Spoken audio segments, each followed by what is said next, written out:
Swastiastu. Salam sejahtera untuk kita semua. Apa kabar Anda hari ini? Semoga semuanya sejahtera. Saya Kusuma Dewi dan saya Dayu Kramayuda menjumpai Anda dalam talk show perdana Warta Bintang 3, bincang para bintang tamu Gedung 3. Kali ini di studio Bintang 3 kita kedatangan dua bintang tamu yang sangat-sangat spesial, Dr. IGK Widana, seorang penulis buku dan mimbar agama Hindu sejak mahasiswa. Dr. Yoga Segara telah mengambil program postdoktoral di Leiden, Belanda. Baiklah, dua bintang tamu ini tempat kita mengkonfirmasi kemerdekaan seorang Indus, kemerdekaan para pemeluk Hindu sejati. Selamat datang Pak Win, tampaknya segar dan bugar hari ini. Ini pertanyaan pemanasan. Apakah kemerdekaan para Indus sesegar suasana hari ini? Merdeka itu sebenarnya sederhana, meraih dengan karya. Apa dulu? Meraih apapun dengan karya, bukan kata-kata. Kembali ke bintang 3. Dari perspektif saya, apa yang disampaikan Pak Dayu lewat pertanyaan itu saya mengiyakan. Dari perspektif saya, karena fakta, fenomena dan realitanya begitu. Dan itu sudah saya buktikan lewat penelitian, dua hasil penelitian. Pertama tentang fenomena penampilan selebritis umat Hindu pada acara persembahyangan di Pura Agung Jakarta di tahun 2012. Dan terakhir tentang Banten Siap Saji yang sudah juga terbit bukunya. Itu hasil penelitian. Hasil penelitian menunjukkan bahwa lewat survei di lapangan di Santero Bali membuktikan bahwa yang disebut merdeka dalam berupacara itu belum kita dapatkan, belum merdeka. Karena harus begini, harus begitu, sesuai ini, sesuai itu. Di luar itu resiko. Contoh misalnya dibantu oleh mahasiswa, keluhan meyarnya. Saya survei itu di atas 60% mengatakan mengeluh. Kembali ke bintang 3. Karena apa? Situasi fenomena era industri dan jasa kan membuat orang harus keluar cari penghasilan, pendapatan tambahan. Sementara kegiatan-kegiatan religi yang dikemas dalam tatanan adat harus begini, harus begitu, harus teko, sing teko kene, sing kene keto. Ketertekanan. Kan belum merdeka namanya. Tepuk tangan dulu untuk Yoga Segara. Silakan Pak Yoga, lanjut.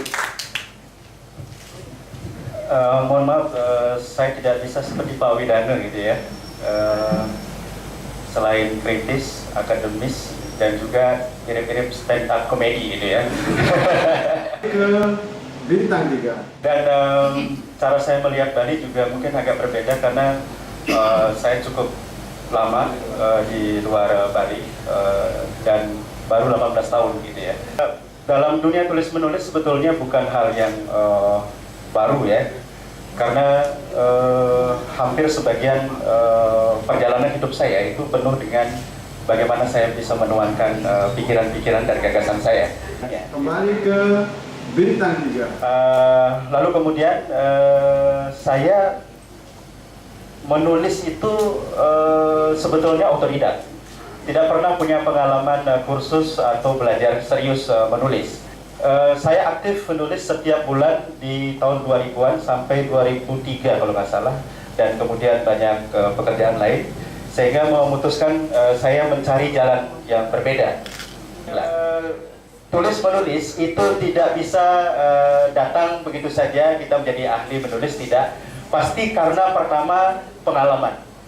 Minimal pengalaman ditolak oleh redaksi misalnya, atau dianggap tulisannya jelek dan sebagainya. Dan saya mengalami onak duri seperti itu. Lalu kemudian pasti bakat. Dan percaya bahwa kita semua punya bakat meskipun tidak sebesar Pak Widana, sebesar penulis-penulis hebat yang kita kenal. Dan kalau bakat itu sedikit saja diasah, dia akan bisa menjadi besar. Tapi yang terpenting kemudian ada wadahnya. Ada ruang di mana kita bisa mengartikulasikan gagasan-gagasan itu. Kembali ke Bintang 3. Antropologi dengan kemerdekaan, menjadi manusia yang merdeka seperti itu. Tapi bagi saya sebagai seorang antropolog, kemerdekaan itu artinya memerdekakan diri sendiri. Kemerdekaan itu bukan terberi, kemerdekaan itu bukan diberikan atau given, tapi kemerdekaan itu harus direbut, harus diperjuangkan, harus diraih, harus dicari. Maka dari itu, kalau saya memilih istilah kemerdekaan itu adalah memerdekakan diri sendiri.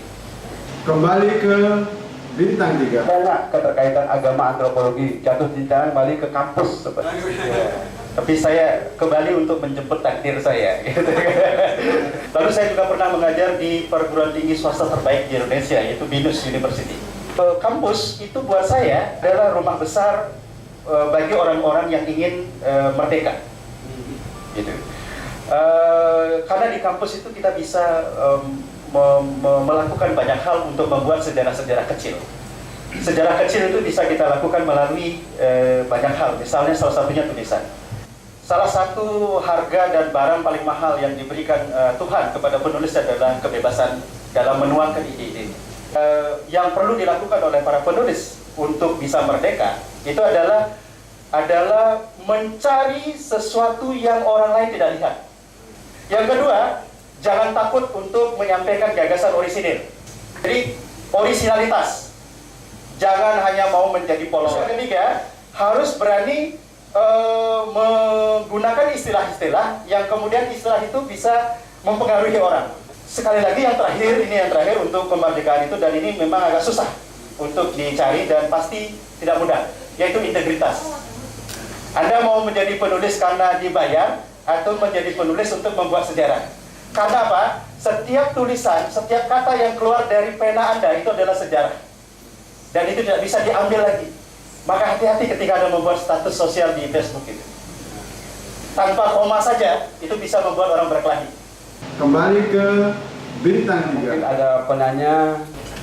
Apakah itu sebuah kemerdekaan? Yang juga tadi disebutkan bahwa upacara yang kita lakukan ini adalah cuma buang-buang uang. Terkadang kita merasa tertekan oleh adat yang berlaku di daerah Bali sendiri. Jadi solusinya bagaimana, Pak? Om Swastiastu. Terima kasih atas waktu yang diberikan kepada saya. Kenalkan, nama saya Chandra Prawartana. Yang pertama terkait dengan kepada Pak Widana ya. Yang pertama yaitu pasar agama sekarang pertama. Yang kedua, apa tindak lanjut yang dilakukan oleh Desa Pekraman agar bisa masyarakatnya itu di Bali, apalagi sumber daya ekonomi di Bali itu adalah berasal dari pariwisata. Pada Bapak nama saya Nyoman Marul.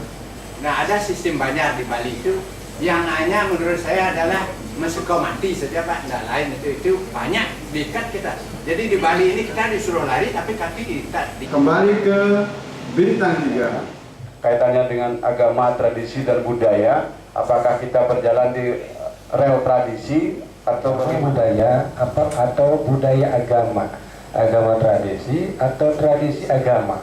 Apakah kita mentradisikan agama atau mengagamakan tradisi? Apakah kita mengagamakan budaya atau membudayakan agama? Berkonsep ritual turunan dari Yarja dengan Pajayana.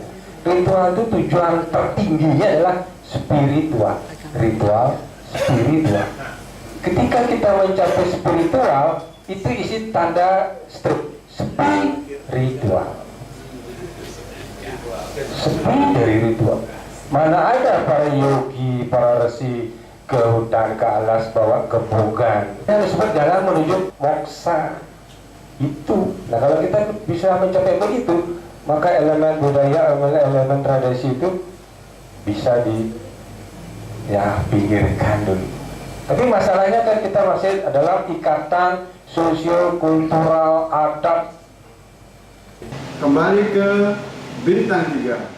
Ke Pak Widana. Pak Yoga, silakan tanggapi penanya yang pertama. Ketika Albert Einstein itu menawarkan sebuah jalan baru bernama Daisme, dia akan mengatakan bahwa agama formal itu tidak, tapi spirituality yes. Gitu ya.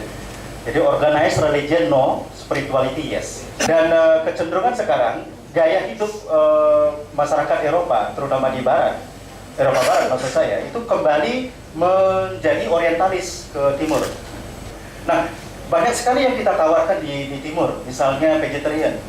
Itu seolah-olah bukan menjadi milik timur, tapi sudah menjadi milik dan gaya hidup orang barat.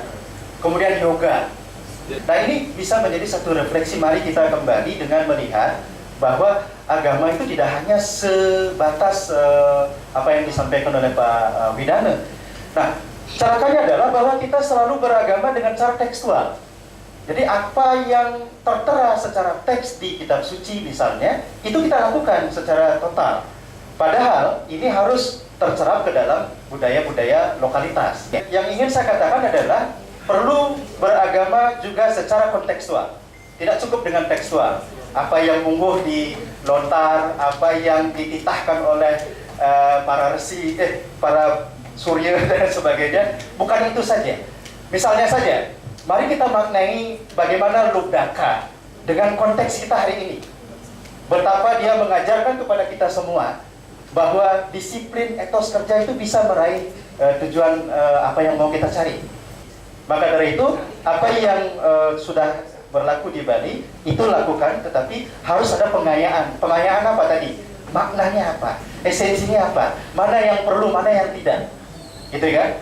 Kalau kita balik ke pegawai kita, bukankah guna karma itu yang jauh lebih ya buat apa berdoa kenceng-kenceng tapi berperilaku tidak baik, gitu kan? Kembali ke Bintang 3. Dari talk show ini bukan untuk saling menggurui. Bintang 3 hanya untuk saling mengingatkan resonansi pengalaman yang terjadi agar tetap menjadi inspirasi, berpikir, berkata, berbuat dalam menggaris masa depan Hindu Dharma. Jumpa di talk show bulan depan. Bintang 3 pamit undur diri. Saya Dayu Kramayuda dari Bintang 3 untuk Hindu Dharma.